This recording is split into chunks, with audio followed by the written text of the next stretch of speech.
코로나19의 이 어려운 위기의 시대에 다들 힘들지만은 우리가 무엇으로 살아야 되는가?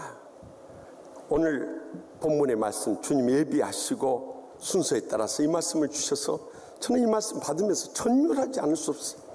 우리가 어떻게 이번 주말부터 추석 연휴 맞이할 걸 아시고 이 다윗과 요나단의 사랑의 관계를 통해서 우리를 교훈하시는가? 큰 전율의 은혜를 체험하지 않을 수 없었어요. 이 시간도 사람이 무엇으로 살아야 되는가? 주님께서 들려주시는 하나님의 음성을 함께 들을 수 있길 바랍니다. 먼저 본문 1절 말씀 다 함께 읽겠습니다. 다윗이 사울에게 말하기를 마침에 요나단의 마음이 다윗의 마음과 하나가 되어 요나단이 그를 자기 생명같이 사랑하니라. 아멘. 다윗이 블레셋 장수 골리앗을 무찌르고 돌아온 날 사울 왕의 앞에 서게 되었습니다. 얼마나 이 영광스럽고 자랑스러운 순간입니까? 그때 사울 왕의 아들인 요나단의 마음이 다윗의 마음과 하나가 되었어요. 요나단이 다윗을 자기 생명같이 사랑하게 되었다는 거예요. 우리가 본문을 단편적으로 볼 때는 아름다운 우정의 사랑이라고 보지만요, 심리학적인 관점에서 볼 때는 요즘 대선 정가에서 흔히 볼 수 있듯이요, 두 사람의 관계가 어쩌면 대립의 이 파워 스트로글, 이런 세력 다툼의 현장이 아닐 수 없어요. 왜냐하면 요나단은 이제 사울 왕의 왕자로서 그가 계속해서 왕권을 이어받을 신흥 세력이고요, 다윗은요 블레셋 장수를 물리친 그 온 국민들의 열화 같은 한우를 받고 있는 신흥 세력으로서 양 세력 간의 다툼이 일어날 수밖에 없었던 거예요.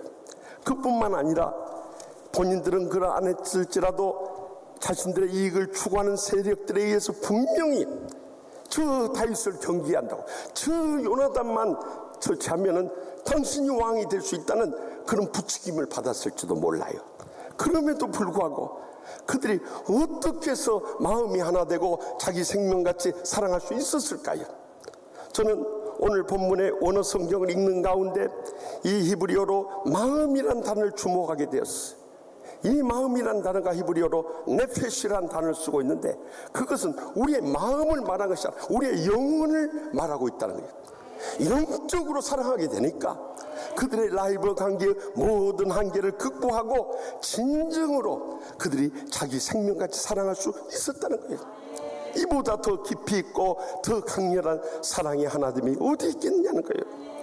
우리도 자기 생명같이 가족들을 사랑하고 교인들을 사랑하고 세상을 사랑해야 행복할 수 있는데요, 사실 우리의 가정의 현실을 보면 아마 이번 추석 가기도 전에 시가 생각하면 머리꼬치가 아파버릴 거예요. 웃으신 분들은 다 가슴에 와닿는 모양이요. 이제 그래서 여성들의 경우에 대부분 이 명절 충군에서 헤어나오지 못하는 거예요.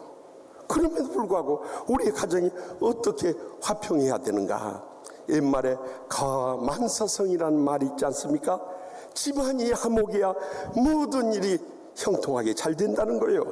그럼 우리 가정을 어떻게 화평하게 할 수 있냐는 거예요. 우리가 이 땅에 사는 동안 진정으로 행복하고 축복되기 위해서는 사랑으로 살지 않으면 안 된다는 거예요. 많은 사람들이 세상에 이 돈이나 또 세상에 성에 빠져서 거기서 행복을 찾으려고 그래요. 그러나 이 돈이나 성 다 거머쥐고도 이 땅의 불행과 고통 가운데 살아가는 가정들이 얼마나 많이 있냐. 이렇게 부부들을 상담해 보다 보면요, 돈도 못 받아주고 성적으로도 만족시키지 못하는 이 부부들은 뭐라고 하는지 아십니까? 당신이 나한테 해준 게 뭐가 있어? 당신이 나한테 해준 게 뭐가 있어? 그러고 달려들어버려요. 그러면 성적으로 만족시키지 못하지만 돈이라도 잘 벌어오는 그런 남편한테 아내가 또 뭐라고 하는 줄 아세요? 밥만 먹고 사니? 밥만 먹고 살아. 그러고 달려들어버려요. 그런데 참 돈은 잘 못 벌지만 또 성적으로 만족시키며 사랑하는 그런 남편에게 또 아내가 뭐라고 하는지 아십니까? 그것만 하고 사니? 그것만 하고 살아. 그러고 달려들어. 그러면 돈도 잘 벌어주고 성적으로도 사랑을 잘 베푸는 그런 남편하고 사는 아내는 불만이 없을 것 같아요? 그때는 뭐라 하면서 달려든 줄 아세요? 그래, 너 잘났다, 너 잘났어, 그리고 달려들어버려요. 여러분, 세상 것으로는 진정으로 우리 인생이 행복할 수도 없고 축복될 수도 없는 것입니다. 그래서 저는 40년 결혼 생활하면서 깨달은 말씀인데요, 고린도전서 13장 13절 말씀. 그런즉 믿음, 소망, 사랑, 이 세 가지는 항상 있을 것인데 그 중에 이제는 사랑이라. 제가 인생 살아보니까 믿음 없이 못 살고요, 소망 없으면 무너지고요, 사랑 없으면 다 아무것도 아닌 거예요. 그래서 결혼식 주례 때마다 믿음과 소망과 사랑, 이것은 평생 있어야 한다고 강조하는 이유가 바로 거기에 있는 거예요. 그런데도 왜 이 소중한 사랑을 잃어버리고 사냐 이 말이요. 저는 근본적으로 하나님의 사랑을 체험하지 못한 데서부터 시작되는 것입니다. 우리가 하나님의 사랑으로 구원받았다고 하면서도 날마다 순간마다 하나님의 사랑을 간구하지 못함으로 인해서 그 사랑이 내 마음속에 차고 넘치지 못하니까 우리의 눈빛이나 말 한마디나 행동 하나라도 서로 가슴을 찌르면서 상처를 주고받지 어떤 가정도 진정으로 행복할 수가 없는 거예요. 이 사랑의 마음이 우리 마음속에 채워질 때 진정으로 우리는 하나됨을 경험하게 되는 것입니다. 몸이 하나요 성령도 한 분이시니 이와 같이 우리가 부르심의 한 소망 안에서 부르심을 받았느니라. 주도 하나요 한 분이시요 믿음도 하나요 세례도 하나요 하나님도 한 분이시니 곧 만유의 아버지시라. 만유에 계시고 만유를 통일하시고 만유 가운데 계시도 하고 7번이나 우리가 주님 안에서 하나됨을 강조하고 있는 거예요. 그런데도 왜 우리는 영적으로 하나됨을 체험하지 못하는가? 이 말씀 이전에 에베소 4장 2절 3절에 분명히 우리를 일깨워주고 계시는 것입니다. 모든 겸손과 온유로 하고 오래 참으로 사랑 가운데서 서로 용납하고 평안에 매는 줄로 하나 되게 하신 것을, 성령이 하나 되게 하신 것을 힘써 지키라 하고 명령하고 계세요. 우리가 흔히 기도할 때 주여 저희를 하나 되게 하여 주시옵소서, 이것은 비성경적인 기도입니다. 거듭나지 못했다면 우리는 하나 될 수 없어요. 그러나 적어도 주님 안에 있다면 우리는 이미 한 몸 된 자들인 것입니다. 그런데도 사탄은 때를 얻든지 못 얻든지 어떻게 해서 우리 마음을 갈라놓으려고 역사하는 것은, 이것은 사탄의 계략인 것입니다. 그러므로 우리가 성령이 하나 되신 것을 힘써 지켜가기 위해서는 이제는 더 이상 교만하지 말고 겸손하시길 바랍니다. 더 이상 강팍하지 말고 온유할 수 있길 바랍니다. 더 이상 조급하지 말고 오래 참을 수 있길 바랍니다. 바로 이것이 진정한 주님의 사랑인 것입니다. 그러할 때 이 사랑을 체험한 우리는 평안에 매는 줄로 성령의 하나 되심을 힘써 지켜갈 수 있는 것입니다. 그러므로 이번 추석이나 우리의 남은 여생을 통해서 겸손과 온유와 오래 참음의 사랑 가운데서 평안에 매는 줄로 성령의 하나 되심을 지켜나갈 수 있길 바랍니다. 그러면 우리는 틀림없이 영적으로 하나 되는 축복과 행복의 감격 속에 남은 때를 살아가게 될 줄 분명히 믿으시기 바랍니다. 계속해서 본문 3절 말씀 다 같이 읽겠습니다. 요나단은 다윗을 자기 생명같이 사랑하여 더불어 언약을 맺었으며. 아멘. 사울 왕 부자는 다윗을 사랑하여서 골리앗을 물리친 그날부터 다윗을 왕궁에서 살게 합니다. 그런데 요나단이 다윗을 자기 생명같이 사랑하였다고 1절에 이어서 두 번째로 강조하실 뿐만 아니라 더불어 언약을 맺었다고 증거하고 있습니다.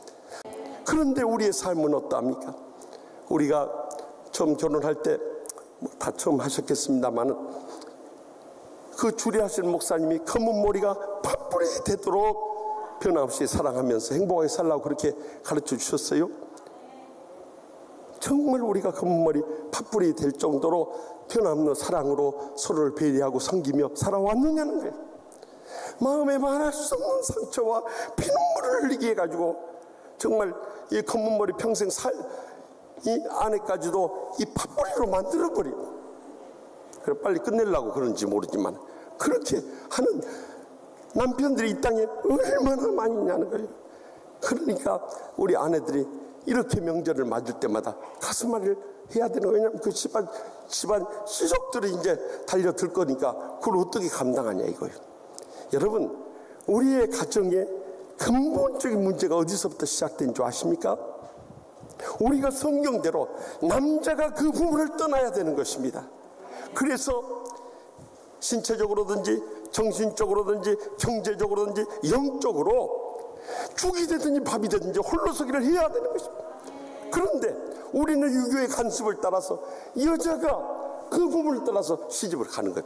그러니까 평생도록 시집살이 해야 되고 고부간의 갈등과 또 시집 식구들과의 불화가 끊이지 않는 거예요. 그래서 우리의 가족 관계가 어떻게 변했습니까? 주님이 마태복음 10장 36절에 경고하고 있는 바와 같이 사람의 원수가 자기 집안 식구리라고. 여러분, 왜 우리 가족이 원수가 돼야 되냐면 하나님 말씀대로 살지 않으면 우리는 원수처럼 살아갈 수밖에 없는 거예요. 그럼에도 불구하고 주님께서 언제까지 원수처럼 살아야 되겠느냐? 거기서 우리가 행복을 회복하며 일어설 수 있는 길을 그 다음 마태복음 10장 38절에 분명히 밝혀주고 있어요. 다 같이 읽겠습니다. 또 자기 십자가를 지고 나를 따르지 않는 자도 내게 합당하지 아니하니라. 아멘. 때로는 원수 같은 남편이나 아내나 부모님이나 형제들이나 심지어 시가 식구들이나 자식들까지도 그것이 나의 십자가라면 내가 기쁘게 지고 가야 한다는 거예요. 주님도 나를 위해서 십자가 졌는데 우리도 십자가 질 수 있어야 된다는 거예요. 그래서 우리가 정말 그 가족들로 인해서 상처를 받거나 이번에 추석에 가서도 여러분의 속을 뒤집어 놓을 때 우리는 그때 십자가를 떠올려야 되는 것입니다. 그리고 그 십자가의 주님을 바라보면서 죽여라 죽이라고 달려들지 말고 두 자로 뭐라고 했어요? 하여튼 알기는 잘 알아요. 네. 주여 주여 두 마디만 마음속으로 부르짖어 보세요. 그런다고 해서 또 소리 나게 주여 주여 그래 보십시오. 오히려 더 열불 나버립니다. 마음속으로 주여 주여. 언제까지 이렇게 상처받고 불행의 눈물을 흘리면서 살아야 됩니까? 주님 주여 주여 하고 부르시면서 여러분의 상처받은 감정을 주님 십자가 밑에 다 내려놓을 수 있기를 바랍니다. 그리고 주님, 난 더 이상 못 참겠습니다. 정말 내가 뛰쳐나가고 싶고 내 마음속에 끓어오르는 감정의 의리들이 쏟아 부어질 것 같은데 하나님의 사랑 부어주셔서 저 원수 같은 인간들을 불쌍히 여기고 끝까지 승리하게 하여 주시옵소서 하고 성령님의 도우심을 간구하는 거예요. 그런데 놀라운 것은 그 주여 주여 두 마디를 하면서 주님 앞에 부르짖는 순간에 성령께서 여러분의 마음을 어루만져 주시고 치유해 주시고 회복시켜 주는 것을 분명히 경험하게 됩니다. 저는 우리 교인들을 이렇게 보면서요, 대부분 남편들이 예수 믿기 전에는 정말 세상에 빠지고 술 취하고 집에 와서 가정폭력 행사하고 가정 돌보지 않고, 그래서 우리 권사님들이나 여집사님들에게 정말 말할 수 없는 상처의 불행과 고통 속에서 피눈물을 흘리게 한 그런 분들 많이 있었습니다. 그래서 신방 와서 정말 이혼하겠다고 목사님 한마디만 하라고 해주세요. 목사님이 이혼하라 하면 저 뒤 안 돌아보고 이혼할게요. 언젠가 이 50대 후반에 권사님 찾아와서 눈물 흘리면서 이혼 증서 써갖고 와서 그랬어. 저한테 그걸 내미는 거예요. 근데 주님은 이혼하는 거 미워하신다는데 말라기 2장 16절 내가 어떻게 거역할 수 있겠어요? 또 목사 입에서 이혼하는 말은 참 어떻게 할 수 있겠어요? 그래서 제가 뭐라고 할 말이 없었어요. 하나님 앞에 그 순간 기도해서 하나님 아버지, 이럴 때는 뭐라고 대답해야 됩니까? 제가 상담 치유학 이 철학 박사까지 대놓고도 정말 이럴 때 어떻게 할지 모르겠습니다 하면서 막 주님 앞에 기도했어요. 그런데 성령님께서 저에게 지혜를 주셨어요. 그래서 제가 그 권사님한테 그렇게 답했어요. 권사님, 이렇게 이혼으로 끝내려고 지금까지 참고 살아왔습니까? 그 말 한대요. 저도 얼마나 권사님의 가슴 아픈 그 아픔이 가슴 속에 느껴지는지 눈물을 확 쏟아내서 그래서 그 권사님도 막 흐느껴 울더라고. 그리고 그 후에 부부 행복 동산 가서 변화되어가지고 그 남편이 안수 집사까지 되어서 은퇴하신 그런 가정이 있었어요. 여러분, 네. 하나님 아버지께 감사와 영광 돌립니다. 여러분, 그런 가정들이 한두 가정이 아니에요. 다 아내들이 눈물 뿌려 기도하고 끝까지 인내함으로 인해서 그 놀라운 열매를 맺을 수 있었던 것입니다. 이 시간은 우리가 다시 한번 그 처음 사랑의 약속을 회고하면서 아무리 용서할 수 없고 사랑할 수 없는 그런 가족이나 친척이라 할지라도 주님께서 나를 어떻게 용서했는가 기억하면서 용서하고, 주님께서 나를 어떻게 사랑해 주셨는가 생각하면서 사랑하고, 주님께서 나를 어떻게 오래 찾고 기다리셨는가 기억하면서 우리가 이 사랑의 약속을 지켜나갈 때 언젠가는 그들도 변화되고 치유되고 열매 맺을 날이 꼭 다가오게 될 줄 확실히 믿습니다. 마지막으로 본문 4절 말씀 다 같이 읽겠습니다. 요나단이 자기가 입었던 겉옷을 벗어 다윗에게 주었고 자기의 군복과 칼과 활과 띠도 그리하였더라. 아멘. 요나단은 자신의 왕자의 권위를 상징하는 그 겉옷, 소중한 것을 다윗에게 건네주고 입혀줍니다. 그뿐만 아니라 자기가 입고 있던 그 군복, 이것은 고대 혈맹의 관계같이 생명같이 사랑한 사람이 아니면은 이 군복을 벗어준다는 자기 목숨을 넘겨주는 것 다름없이 그거 다 벗어줍니다. 그리고 심지어는 이 칼까지 넘겨주는데, 그때 당시 이스라엘은 왕과 왕자만이 칼을 가지고 있었던 거예요. 그러니까 그 왕권을 상징하는 칼까지 넘겨주고 또 활과 띠까지 다 넘겨줍니다. 다윗을 얼마나 사랑했으면 자신의 가장 소중한 것을 다 쏟아 부어주며 최고의 사랑을 베풀었겠네. 오늘날 말씀의 마지막 때 우리가 살아가면서도 우리의 소중한 것이 무엇입니까? 우리의 생명을 제외하고 가장 소중한 것은 물질입니다.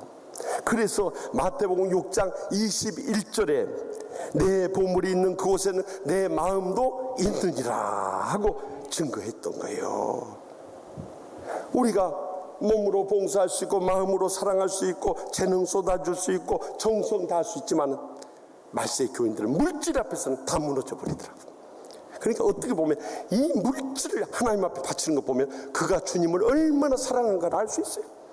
또 물질을 나누고 베푸는 것을 보면 그들이 사랑하는 가족들이나 형제나 이웃을 얼마나 사랑한가, 그것의 확실한 증거를 얻게 되는 것입니다.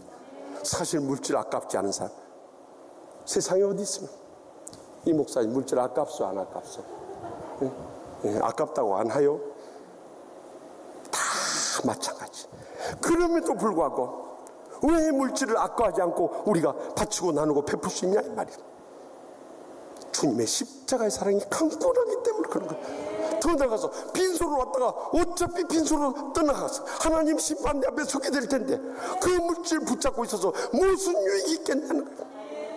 주님이 쓰시겠다면 언제든지 바치고 나누고 베풀 수 있는 그런 최고의 신앙을 회복해야 된다는 거예요. 저는 이번 추석을 맞이하면서 우리 교회 낙골당에서 성묘 스케줄을 알려달라고 연락이 왔어요. 그래서 알려주면서 다시 한번 앞서가신 부모님의 사랑과 은혜를 기억하면서 혼자 목양실에서 눈물을 흘렸어요. 저는 아버지 어머니의 그 신앙과 사랑으로 이렇게 목사까지 됐습니다만 또 한편으로는 우리 장모님 생각에 더 눈물을 흘렸어요. 우리 장모님은 예수 믿기 전에 36세 혼자 되셔가지고 정말 우리 장인 어르신이요 간경화로 평생 투병 생활을 재산 다 소비하시고 그리고 떠나가 버렸어요. 그러니까 내 남매 이 어린 자녀들을 안고 길바닥에 나앉다시피 고생을 하셨어요. 우리 장모님이 그렇게 피눈물 나는 고생을 하면서도 한 가지 소망이 있다면 자식들이 공부 열심히 해서 훌륭한 사람들, 그것이 최고의 소망이었던 거예요. 그래서 평생을 자식들한테 다 쏟은 거예요. 우리 장모님이 큰 기대를 저희 집사람한테 가졌던 거예요. 그런데 어느 날 신학생한테 빠져가지고 결혼하겠다고 데리고 나타나니까 우리 장모님이 받은 충격과 그 무상함은 말로 표현할 수 없어요. 그래서 저희 장모님이 저를 처음에 얼마나 박대를 했는지 몰라요. 그리고 나서 당신이 지난날 저를 박대했던 것이 그것이 마음에 걸렸던 모양이에요. 제가 어머니를 찾아뵐 때마다 사실 우리 어머니가 혼자 피눈물 나는 고생을 하다 보니까 정이 없었어요. 그래서 두 아들이나 두 딸이나 또 손아래 의사 사이에게도 이렇게 안아주고 그런 것을 제가 못 봤어요. 그런데 저만 보면은 아파트 문도 신발도 안 신고 달려와서 문을 열어주실 뿐만 아니라 꼭 저를 안아주시면서 저에게 하신 말씀이 있었어요. 내가 우리 사이가 그렇게 훌륭한 목사인 줄 모르고 참 힘들게 했던 거 이제라도 용서하소, 그 이야기를 꼭 하셨어요. 그때마다 제가 어머니, 저는 어머니 처음 뵐 때나 지금이나 변함없이 사랑해요. 그것은 저한테 더 이상 상처가 되지 않아요. 그러니까 어머니 남은 여생 건강하고 장수하시고 행복하게 그렇게 사셔야 돼요. 어머니 얼마나 고생하셨어요. 그렇게 위로해 드렸어요. 4년 전 5월 8일 어버이날이 월요일이었어요. 저는 그날 또 치유상담대학원 강의를 가야 됐기 때문에 가면서 전화를 걸었어요. 어머니, 어버이날 찾아뵙고 어머니 식사라도 대접하고 선물이라도 사드려야 되는데 그렇게 못해서 죄송해요. 돈 조금 보냈으니까 그거 찾아서 드시고 싶은 것도 친구들하고 같이 드시고 사시고 싶은 거 꼭 하나 사세요.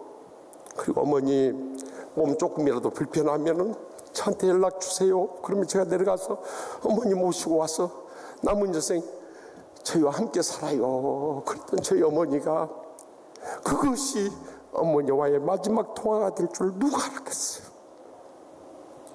금요일 저녁에 저희 집사람이 저희 장모님이 전화를 했더니 통화가 안 되는 거예요. 그래서 일찍 주무신 모양이다. 토요일 아침에 또 전화를 했더니 전화 안 받으신 거예요. 그래서 불안한 생각이 들어요. 경비 아파트에 연락을 했더니 경비원이 가서 문을 열고 들어가 보니까 거실에 그대로 누운 채로 평안한 나로 떠나가 버리신 거예요.